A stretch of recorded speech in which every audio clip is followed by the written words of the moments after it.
Welcome back to our channel Hindi GKGS. दोस्तों, आज हम आधुनिक भारत के अंतर्गत यानी कि मॉडर्न हिस्ट्री के अंतर्गत 44 नंबर टॉपिक लेके आए हैं, जो कि टॉपिक का नाम है कंपनी के अधीन गवर्नर जनरल। तो आइए बिना कोई समय गवाएं चलिए हम अपने टॉपिक पे चलते हैं।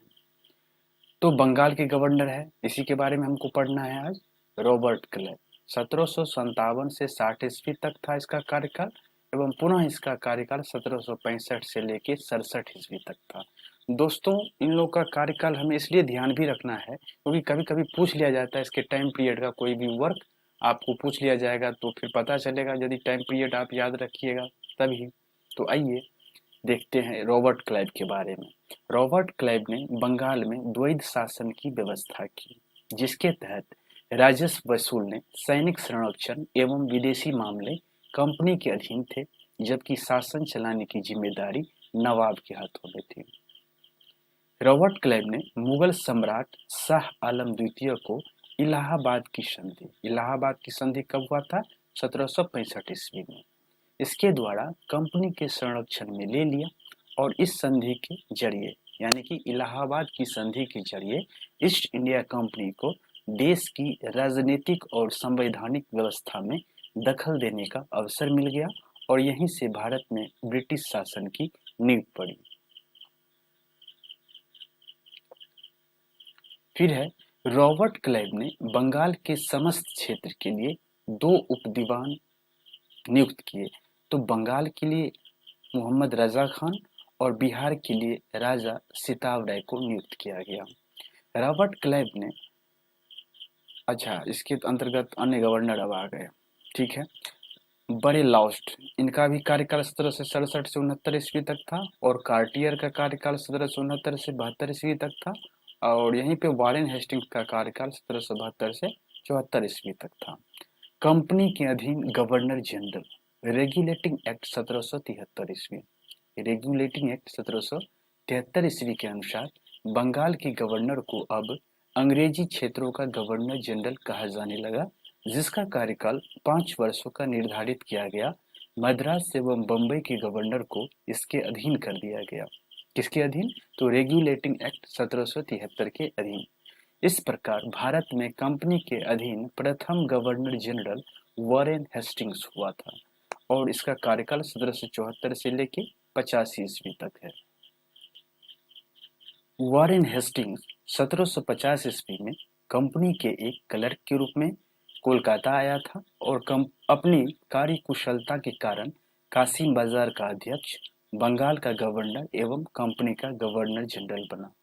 आइए अब देखते हैं वॉरेन हेस्टिंग्स के बारे में। इनका कार्यकाल अभी अभी बताए हैं आपको, 1774 ईस्वी से लेके 85 ईस्वी यानी कि 1750 ईस्वी तक। वॉरेन हेस्टिंग्स ने राजकीय कोषागार को मुर्शिदाबाद से हटाकर कोलकाता लाया। 1772 ईस्वी में वॉरेन हेस्टिंग्स ने प्रत्येक जिले में एक फौजदारी व दीवानी अदालतों की स्थापना की। पहला पॉइंट तो यही हो गया, वॉरेन हेस्टिंग्स ने प्रत्येक जिले में एक फौजदारी व दीवानी अदालतों की स्थापना की। फौजदारी अदालतें सदर निजामत अदालत द्वारा निरीक्षित होती थी। नाजिम द्वारा नियुक्त दरोगा अदालत की अध्यक्षता करता था। दीवानी अदालत में कलेक्टर मुख्य न्यायाधीश होता था। जिला फौजदारी अदालत एक भारतीय अधिकारी के अधीन होती थी, जिसकी सहायता के लिए एक मुफ्ती और एक काजी होता था। कलेक्टर इस न्यायालय के कार्य की देखभाल करता था। कलकत्ता में एक सदर दीवानी अदालत और एक सदर फौजदारी अदालत की स्थापना की गई थी। किसके काल में? तो वॉरेन हेस्टिंग्स के काल में। सदर दीवानी अदालत में कलकत्ता काउंसिल का सभापति और उसी काउंसिल का 2 सदस्य राय रॉयन और मुख्य कानूनगो की सलाह से न्याय करते थे। सदर फौजदारी अदालत में नाइब निजाम, मुख्य काजी, मुफ्ती और 3 मौलवियों की सलाह से न्याय करते थे। जिले की दीवानी और फौजदारी अदालतों के मुकदमे अंतिम निर्णय के लिए सदर अदालतों में भेजे जाते थे। दीवानी मुकदमों में जातीय कानून अर्थात हिंदुओं के संबंध में हिंदू कानून और मुसलमान के लिए मुस्लिम कानून लागू किया जाता था, जबकि फौजदारी मुकदमों में मुस्लिम कानून लागू किया जाता था। 1772 ईस्वी में कोर्ट ऑफ हेस्टिंग्स ने द्वैध प्रणाली को क्या किया, खत्म कर दिया यानी समाप्त कर दिया तथा कंपनी को बंगाल, बिहार और उड़ीसा प्रांत की शासन व्यवस्था का उत्तरदायित्व संभालने का आदेश दे दिया। वॉरेन हेस्टिंग्स ने दोनों उप दीवानों यानी कि मोहम्मद रजा खान जो कि बंगाल के लिए था और राजा सिताब राय जो कि बिहार के लिए था, इस पद को क्या किया, हटा दिया गया। 1772 में वॉरेन हेस्टिंग्स ने एक नई भू राजस्व पद्धति लागू की जिसे इजारेदारी प्रथा के नाम से जाना जाता है।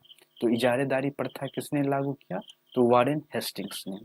इस पद्धति को यानी कि इजारेदारी प्रथा को अपनाने का मुख्य उद्देश्य अधिक भू राजस्व वसूल करना था और इसकी मुख्य दो विशेषताएं थी। पहला, इसमें पंचवर्षीय ठेके की व्यवस्था थी और दूसरा, इसके अंतर्गत उच्चतम बोली लगाने वाले को लगान वसूली का अधिकार दिया गया था। वॉरेन हेस्टिंग्स ने नवाब की देखभाल के लिए मीर जाफर की विधवा मुन्नी बेगम को उसका संरक्षक नियुक्त किया।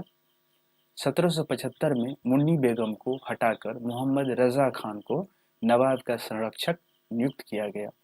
1776 में मनुस्मृति का अंग्रेजी अनुवाद एक कोड ऑफ जेंटू लॉज के नाम से हुआ, यानी कि 1776 ईस्वी में मनुस्मृति का अंग्रेजी अनुवाद किस नाम से हुआ, एक कोड ऑफ जेंटू लॉज के नाम से हुआ। विलियम विल्किंस ने 1785 ईस्वी में भगवद गीता का अंग्रेजी में अनुवाद किया। 1789 में अभिज्ञान शाकुंतलम नामक नाटक का अंग्रेजी में अनुवाद किया गया। वॉरेन हेस्टिंग्स ने 1781 ईस्वी में कोलकाता में मुस्लिम शिक्षा के विकास के लिए प्रथम मदरसा स्थापित किया। इसी के समय यानी कि वॉरेन हेस्टिंग्स के समय में ही 1782 ईस्वी में जोनाथन डंकन ने बनारस में संस्कृत विद्यालय की तथा सर विलियम जोन्स ने 1784 ईस्वी में the Asiatic Society of Bengal की स्थापना की। आइए नोट देख लेते हैं। 1804 ईस्वी में बम्बई में एशियाटिक सोसाइटी और 1823 में लंदन में Asiatic Society of great Britain की स्थापना हुई। वॉरेन हेस्टिंग्स ने मुगल सम्राट को मिलने वाला 26 लाख रुपए की वार्षिक पेंशन बंद करवा दिया।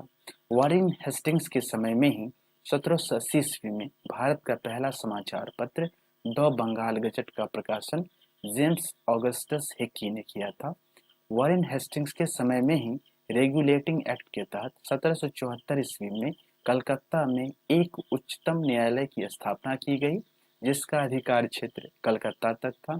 कलकत्ता के बाहर का मुकदमा तभी सुना जाता था जब दोनों पक्ष सहमत हो। इस न्यायालय में अंग्रेजी कानून लागू होता था। इसका मुख्य न्यायाधीश एलिजा इम्पे था जिसे 1782 ईस्वी में इस्तीफा देना पड़ा। वॉरेन हेस्टिंग्स ने बंगाली ब्राह्मण नंद कुमार पर झूठा आरोप लगाकर न्यायालय से फांसी की सजा दिलवा दी थी। प्रथम आंग्ल मराठा युद्ध 1775 से लेकर 1782 ईस्वी तक हुआ एवं द्वितीय आंग्ल मैसूर युद्ध 1780 से लेकर के 1784 ईस्वी तक हुआ। वॉरेन हेस्टिंग्स के समय में ही ये युद्ध लड़े गए थे। प्रथम आंग्ल मराठा युद्ध सलबाई की संधि जो कि 1782 ईस्वी में हुआ था, इसके तहत समाप्त हुआ था और द्वितीय आंग्ल मैसूर युद्ध मंगलौर की संधि के द्वारा 1784 में हुआ था और इसी के द्वारा यह युद्ध समाप्त हुआ था। पिट्स इंडिया एक्ट 1784 ईस्वी वॉरेन हेस्टिंग्स के समय में ही पारित हुआ था। वॉरेन हेस्टिंग्स के काल में ही 1772 ईस्वी में बोर्ड ऑफ रेवेन्यू की स्थापना हुई थी। वॉरेन हेस्टिंग्स ने संपूर्ण लगान के हिसाब की देखभाल के लिए एक भारतीय अधिकारी राय रोयन की नियुक्ति की। इस पद को प्राप्त करने वाला पहला भारतीय दुर्लभ राय का पुत्र राजा राजवल्लभ था।